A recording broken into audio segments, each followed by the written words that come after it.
If you remember it very well, it was just a culmination of so many things, which is actually, when you look at the heroes, the speech, if you remember it very well, it was just a culmination of so many things, which is actually, had just realized. It was now a clear message that he is aware who is doing what, when, and how. So all that we needed was to find a groundbreaking resolution, talk to Mr. Tamale Mirundi once and for all.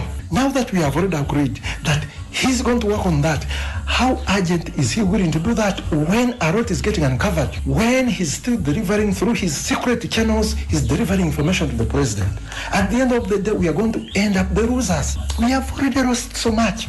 So all that I think we have to be working on, as of now, let His Excellency silent all those that are currently on the move, especially people like Nakarema is on the move. Let that one be silenced, because now he's fully aware where the conspiracy has always been happening. He has got full information of how the conspiracy has been going on.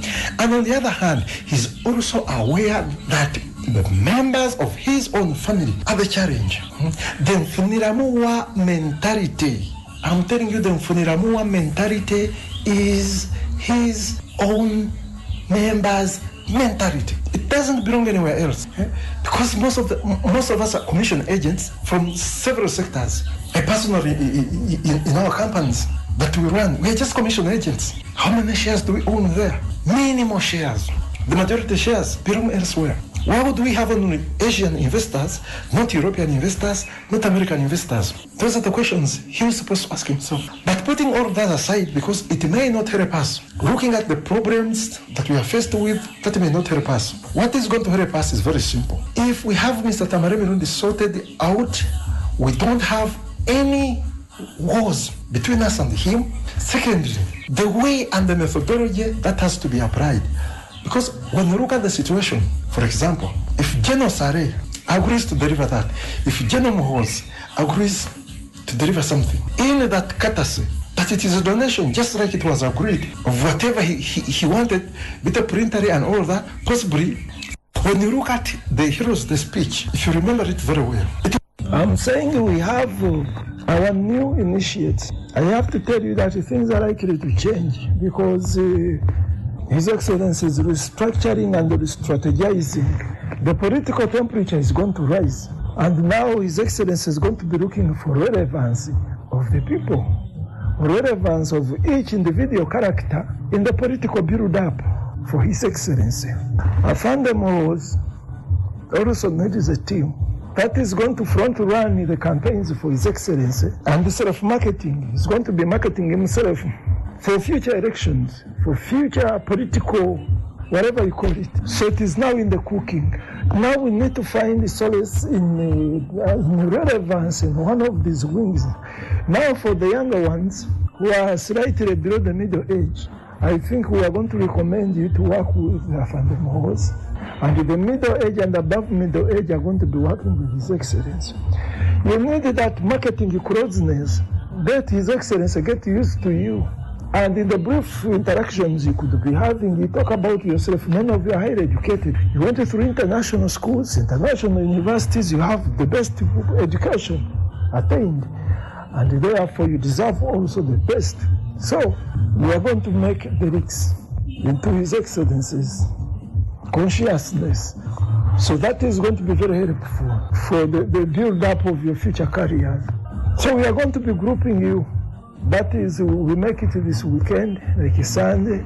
You could come to my residence in Kororo. Then we see how to group you. I'm going to send that list to His Excellency. I'm going to team you up. And I believe there are those colleagues you have. I'm not talking about your girlfriends and the boyfriends, but serious colleagues who are very upright upstairs, widely focused, and very visionary. Those are the people I would like to meet at my residence. So you can make it and come over this Sunday at around 2 p.m. I'll be waiting for you people. Now, I also have another team, but that discussion is going to be during another arrangement. For now, we are going to keep it at that. Now, I personally haven't talked to to General from Nakaseke, but to my colleagues around. We have a process in a build-up to settle our stumbling block, which many of you know very well. Know it very well, but I think we have a ground-breaking solution that is going to see us move forward. So, this Zoom technology, and I don't want to be an addict to that, because with the technology, anything can be compromised. But anyhow, while we might not be able to meet, we shall be using it. Back to my point. Immediately after Mr. Tamale Mirundi is set aside and is no longer very hostile to us, much as he cannot pause it, but just a reduction of 30% is enough to see us flourish, to see us at peace. Just a reduction of 30% from his current level is very okay, and yet he will remain in a close service and a loyal service to His Excellency. So he can reduce on our side just by 30% and remains extremely relevant to His Excellency. Now that even the politics is coming to take a center stage of all activities in Uganda, I very much believe that Tamale Mirundi is one of the most relevant people we are going to have, and not only in the central of Uganda region, but even outside, especially in the western Bunyoro, we have all Bantu-speaking tribes are going to welcome him. But I also believe even the northern Uganda, several people are listening in, and they have a grasp of these Uganda words. At least every Ugandan here can grasp something from Uganda. That is if that person is reasonable enough and has traveled at least in the city or in the town or in the region. So that one is a very clear motive. So we are looking at immediately after that reduction is rendered to us, how are we going to move? This time we have to change the strategy completely. It will be very selfish to discuss it right here without the right people. But briefly, I can take a run over through the whole thing. Now URA has been blocked. Education is still widely open, just like police, military. We also have there are several ministries where there are still very strong leakages, even in the electricity, in the energy department. Look at the oil. There are still several loopholes. But what is the best strategy we can do now? Right now we have to look at all the aspects of the economy. We attribute it differently and then form up companies in those services. So they find the companies ready. The best we can do is now to acquire contracts. But the cheating requests, where you just write a note or cheat, a note request and the cheat request is likely to be gone down in the drain. So there's likely, it is more likely that something new has to happen. And I believe it might happen that way. So we need to form up companies. The young blood, you go and start some small companies. Don't mind whether you have contracts or not. But you start them and start very small. So there can be contracting, subcontracting, subcontracting. That is where you're going to earn some income. Strategically, that is what I'm looking at. So that is mainly what I had to share with you. Now we may have some updates from my colleague here, because we do not want to waste a lot of time. Now for the young ones, I believe you can now push out. I need a few in the videos here, the initiatives. Please, your time is up. Can you please leave? I beg that you leave before you go to the next session. Okay, check on you on Sunday. Mirundi. Batandise kulwana kana bokka. Ndevotere fomi bagambye nti security yendina y'amaanyi nnyo. Ne motoka ezinkulembera ne boda ne nabishi by'amaanyi. Kakati awemba tusiza. Battle yaabwe bobanga tulina self evaluation. Kati battle etuse between the master ne slave. Who according to them, they are just commissioning agents. They are conveyor belts. They are being used by powerful people. Kakati the president ekitegeera aleme kubanga mukulu wa ssomero yalekangawo abavubuka abe ne bafunyisa abawala embuto ng'abawala bagoba. Ayinza okwesanga nga ne baleese bonna bajja kufaanana bwe batyo. Kakasa ekidomola kasa kibanga kyekiwunya amazzi n'aganaabisiza amaaso n'agakoza atya bwekibeera gonna gawunya. And that's where the problem is. Okay. Nenza mwerake man banneregamu. I defeated them. I've not surrendered. Not at all. I've not surrendered to the enemy. Nekati anti ugambi wakubi ogusembayo. Anti kakati byenkuba kati ate bijja kuonoona. Kuba the battle is between the meeting is start between the masters and the slaves. Tuwepo sinajirwaniramu. Kati amanya kali bibiri edited so much. Kati amanya ate tugenda mu malala. Oyito gamba omusajja nti wae mukazi wa bamutwala mu loogi muli nakutuka omutima banatta omukazi.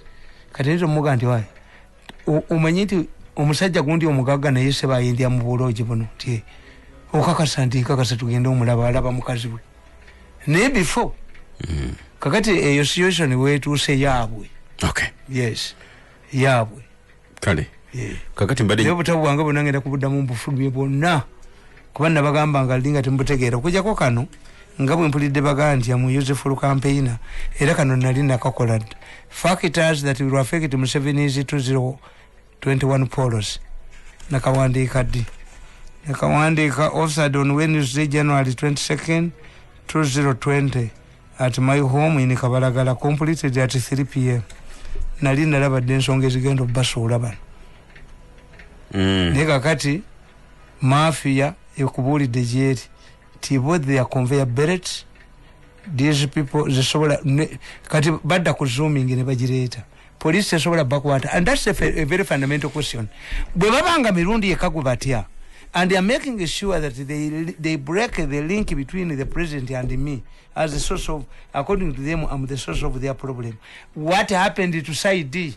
What happened to military intelligence? What happened to ISO? Very challenging. It poses a very fundamental question as far as other institutions of government are concerned to be a problem. And how come the others?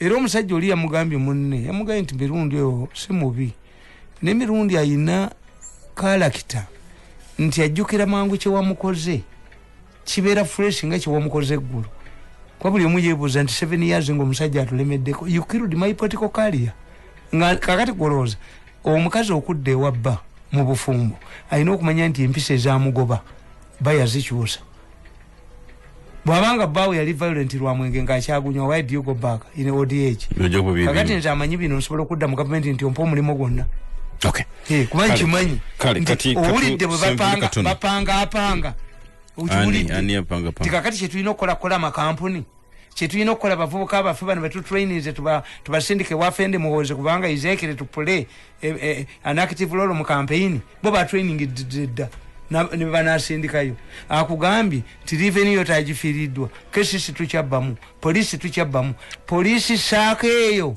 egisaako buli muserikale emitwalo 10 nga teboogera gye ziraga yaani yaabo kibula kyogerwako agambye mu polisi tukyabbamu ate sente zaabwe bazikwata tebannazifuna abapolisi musako yabwe musako ya polisi n'ensimbi abaserikale tebazifuna bagambye oyagambye nti mu polisi tubbamu akubulire gye tukyabba nti eno mu revenue yatufunzizza abantu baffe agambye nti nga Nakalema agenza aluzinga influence bamulowozesanga nti be batuufu namugamba nti President Museveni yalinga omusajja ku kyalo ye tagenda kwogera ye gwe bawasa Museveni gwaleeta gwe bakwata nembaga nti Nakalema awunya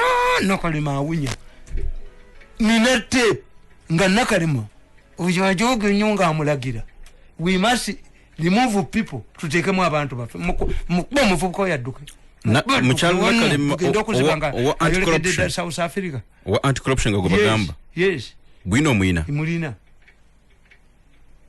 Nakalema interdicts people ngetoka kwa Busenga ke kabiwandiika to replace them with their own people. I've done my job, I've done my work. Okitadde awenkikomeza okay kale twagala kufuna ku legacy ya brigade ya General Major General Kasiri Gwanga but before that katono nnyo ku kiri appointment mwono mu KCC ewaliwo ekyewunyisiza abantu Ajat Sala Kanyike omumyuka wa Lord Mayor omukulembeze ya mulonzi ku director wa gender akakasibwe ntegede ko nti muluda inayo press conference lere emisana wena ali neba muyambaje wanje era kati bamusekerera ani go basekerera muzee sikanso mwe babba City Council Mayor, Lukwagusi Mayor wa Kampala. No. Mayor wao. Mayor wa Kampala manyidwa musajja mukulu. Musajja mukulu? Musajja mukulu. Mayor wa Kampala mulala nnyo. Yiri mwami Lukwa. Nedda ekisikirize. The de facto mayor of Kampala is known. He's an old man. Yani. Basese kati ntiyo Kanyeke. Omulete. Nchala Kanyeke. Omulete Kanyeke. Abadde wa. City Council baji wamba. Deputy wa Rudi. Nabagamba nti City Council buli lunaku waliwo liize eggwako y'abayendi. Nga ya sente mmeka $3 million. Gikwate kolabe. The de facto mayor of Kampala is an old man. Ali mu Uganda one? The executive director of Kampala is an old man. Sebo bakitaka. Kali chokufuula omumyuka wa Lukwago. Ndizana nashe njagala ogoba mu Kampala ngenda wakitaka. Hapana. Kitaka na yeye nyini abamuteekawo baali baagala basi nti Muganda. Omuganda bwangu okuyuya. Kitaka n'alemesa basi. Kakati kitaka bwalemesa basi.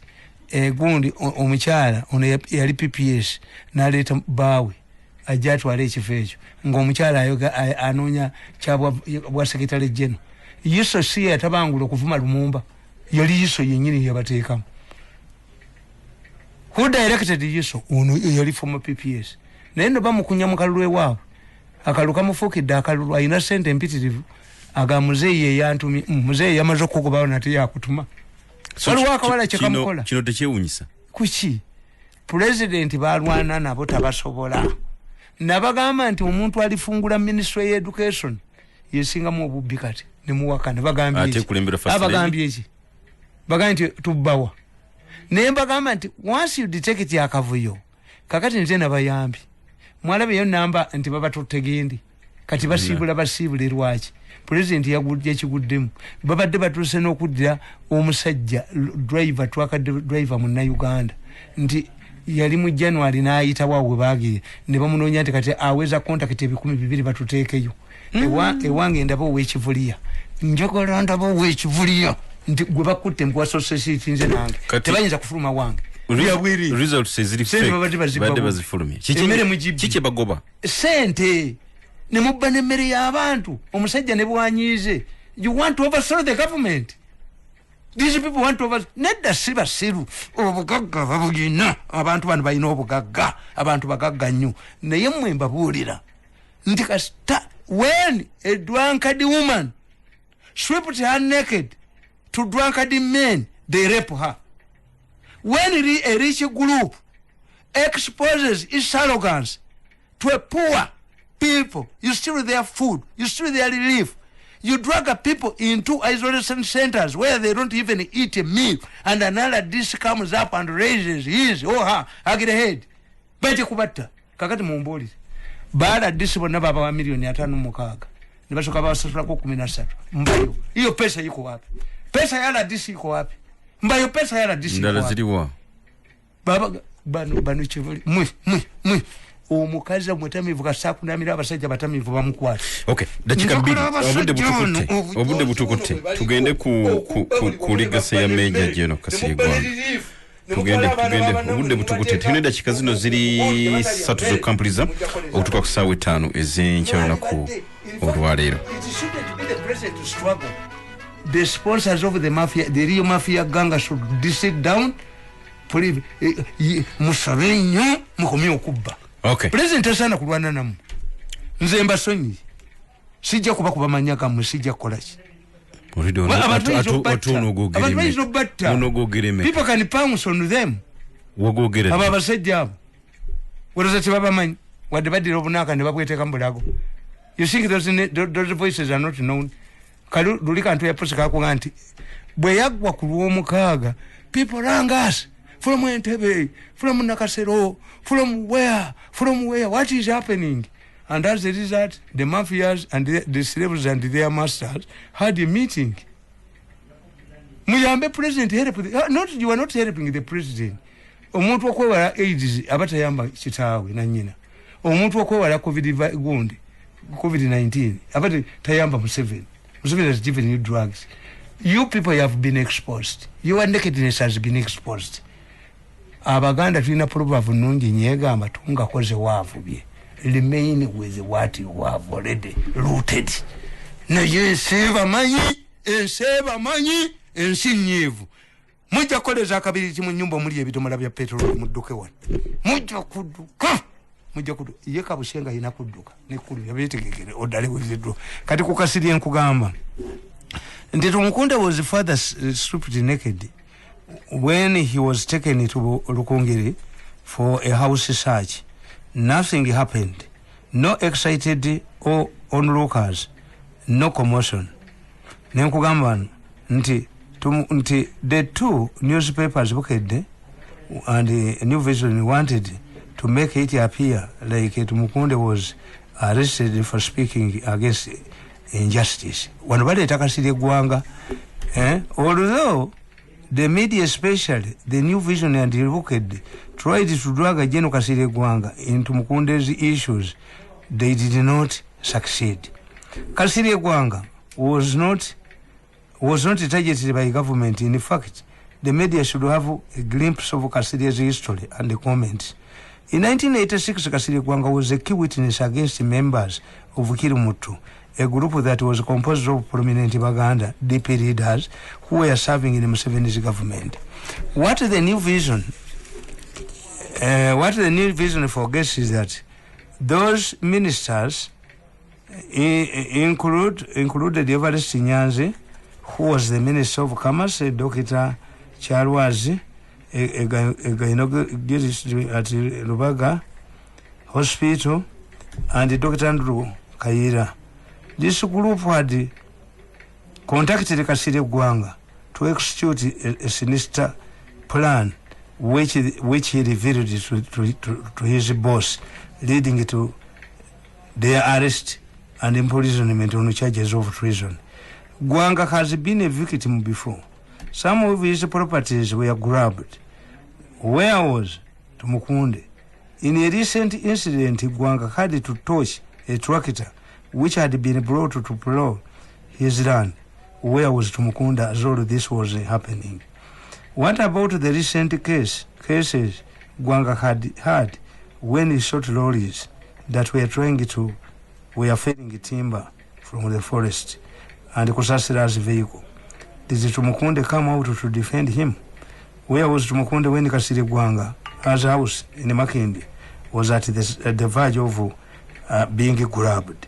Did the New Vision expect Kasiri Gwanga to risk his neck over Tumukunde? So, Kasiri Zimbabwe Mumanyi. Nenga we are not very close in the Sibera close in Abamaji.